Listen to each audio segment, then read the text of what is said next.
Hey everybody, Hugh here. Welcome back. Well, this is a June look at the courtyard and what's going on. And you can see there's an abundance of colour. There really is. Great sounds. Bees buzzing, birds tweeting, and all of that type of thing. So, really is. Lush is the word that was used for the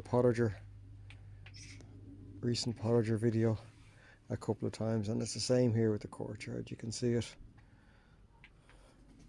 Spring flowers are well gone. Early summer are in full flight, and then some of the mids to later summer are coming on.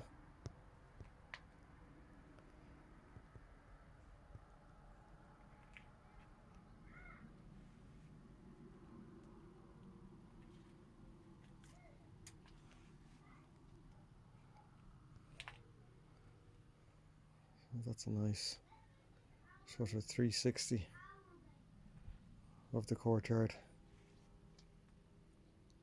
If that hasn't made you too busy.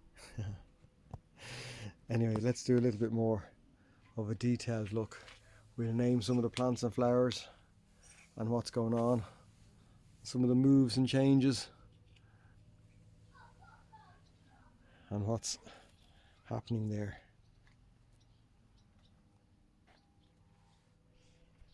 So one of the mainstays that has been in the garden are the bellis, and they're beginning to fade now in colour. They were a very strong pink there, but I think the heat and the fact that a lot of the flowers are going over,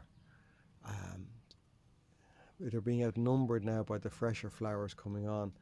And typically you'll get into maybe mid-June from the bellis, and you see the pansies behind them as well. That's always been my rule of thumb. You get to mid-June, maybe we'll get longer, but that's what I work towards as I'm doing the displays anyway. We have great debates around, can we keep them going for longer? You know, will they resist? Can the summer flowers come in and push them out of the way? You can see them waiting there in the wings, the cosmos and the osteospermums. We keep deadheading and trimming, but yeah. One of the acquisitions there is that particular one. Louisia, stunning flowers. Requires lime-free compost, more like the acid soil that the heathers beside them like. They do indeed dislike the soil that we have around here, and that's important to note. The Louisia also, like the heuchera beside them, are lethal for vine weevil. I don't think I've ever managed to get a Louisia over one season, or no, 1 year, because the vine weevil just demolished the roots underneath. The heuchera that's there, there's 3 of them, would you believe, in that one lot, attacked by vine weevil that we discovered last autumn time. So 1 became 3. What's the one advantage of the vine weevil? It helps you divide your plants. There's the rose one, the wild rose. A bit more mildewy this year, given the weather that's in it. And isn't that one stunning? That's another heuchera. And look at the amount of flowers. It's just been flowering and flowering and flowering. It's incredible. And of course that lovely golden foliage behind it. That's Senecio. Still silver. And of course the hosta's producing this massive flower bud. You can see it's huge. And look at that. Isn't that just stunning? Foxglove in flower. It's a sort of purpley one and a pink. And behind it then some alstroemeria setting off that pink colour. And then of course you've got some of those hot alstroemeria in Indian summer going on as well. And some of the summer flowers, you can see lobelia, that blue lobelia that we popped into a bigger pot, is a bit starved looking, to be honest, and it's just come on. And the coprosma beside it. Just again, lots and lots of flowers in pots. Lovely time of year to get, you know, some of those smaller bedding plants and that, and pop them into pots. You can nearly stick them in anywhere, can't you, and they'll add to that colour. The Indian summer, overwintered in a tunnel. The younger shoots then protected from the slug and snail onslaught. that happens at that time of year, and that's the rewards. Ginkgo biloba, it's the weeping one, growing in a pot there.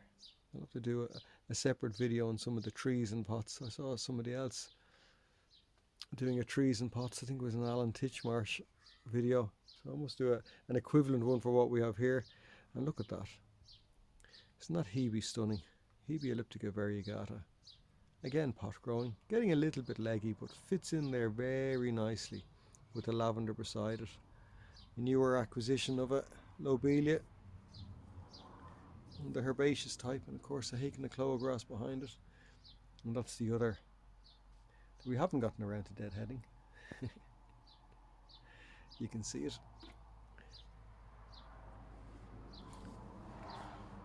Some shrubby bits, honeysuckle and the viburnum. Rub the foliage of that, you get this lovely coffee scent.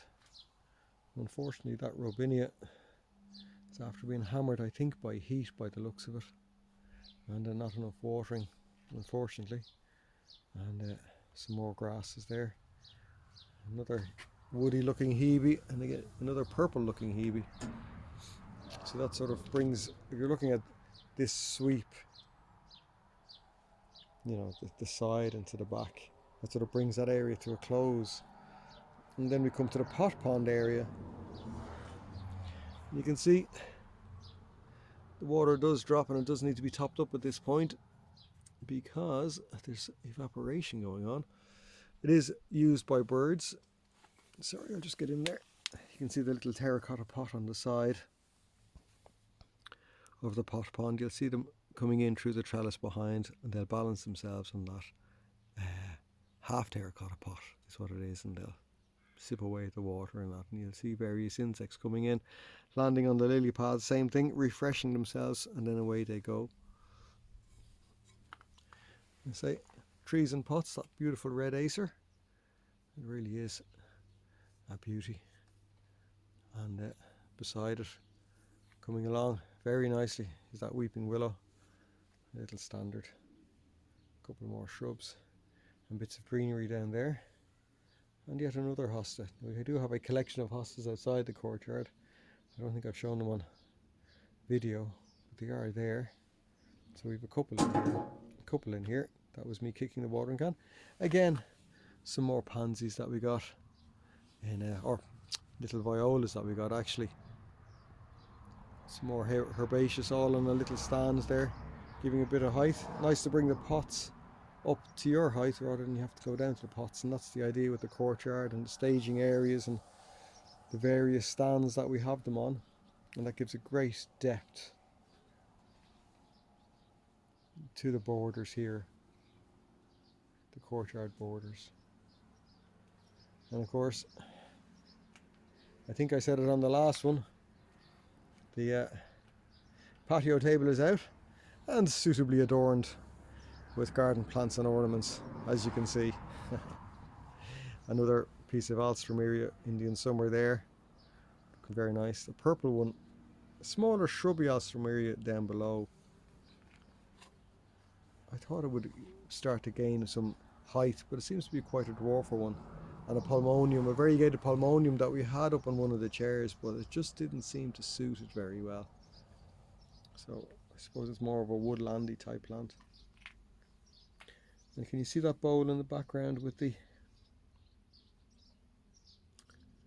that's the osteospermums and a little campanula beside it in blue, but the osteospermum is waiting to take over. It's the plants in waiting once some of these guys go over.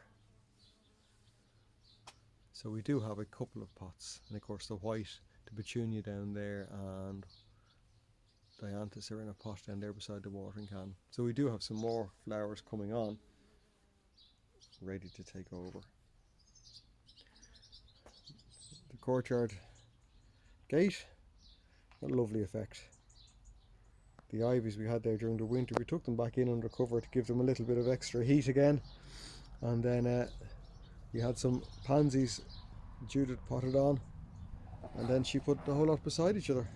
I was like, oh, that's a lovely effect, hanging on the garden gate. And there's some of the metal insects that I made from recycled metals.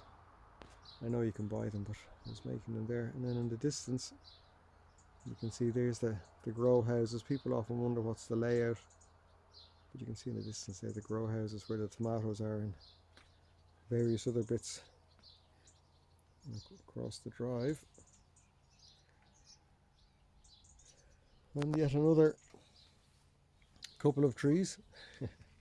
It's like our mini forest into the forest, into the Courtyard forest. That's a golden acer. It got quite burnt with that summer sun, so now we have a parasol up, it's giving them from the worst of the heat. And then we have the Dixonia antarctica, the tree fern, again keeping the area shaded and a little bit moist. Beautiful tree there behind it, and the variegated wedding cake tree, Cornus controversa variegata. It's come along very beautifully. And then the Fatsia japonica beside it, with a conifer beside that, Chamaecyparis. So some nice trees. And then of course some of the Mediterranean, is it shrubs? Palms. I'd have to check the labels. We've got a couple of them in there. Some clematis outside, growing on the fence inside, along with loganberry piece that I got from my parents. Pots don't really suit it, it does get a bit starved. So you can see we have cheapers. I haven't even counted the number of pots that we have. Well, it's trees and pots, but actually when we're filming it like this, it's like, ooh, there's quite a lot there. And look at that, the succulents. It's Judith's piece. She is big on the succulents and that.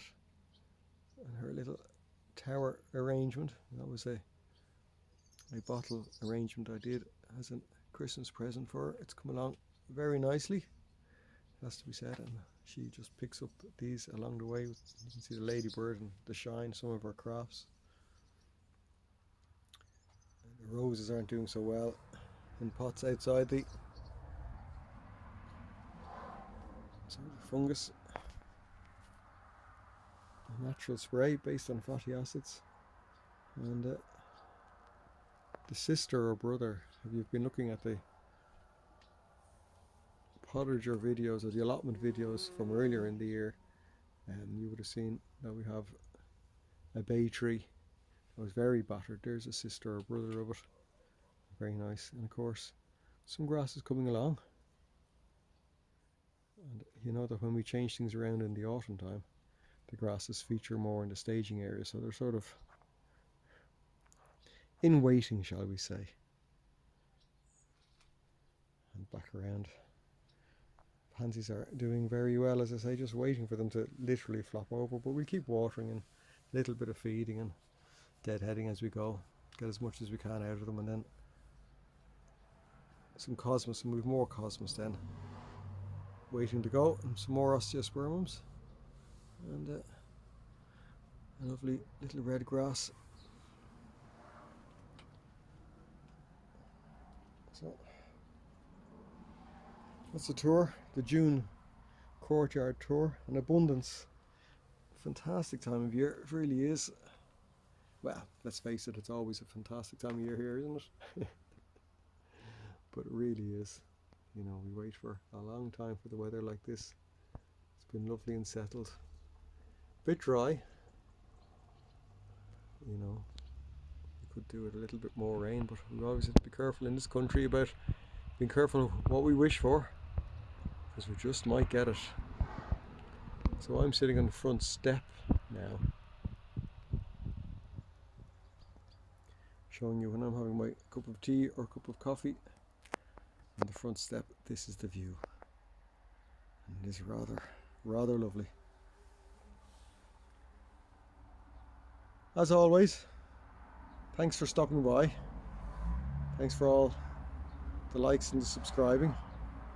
And of course, if you haven't done so, do hit the bell. to get those updates. Catch you on the next one. All the best for now. God bless. Bye bye.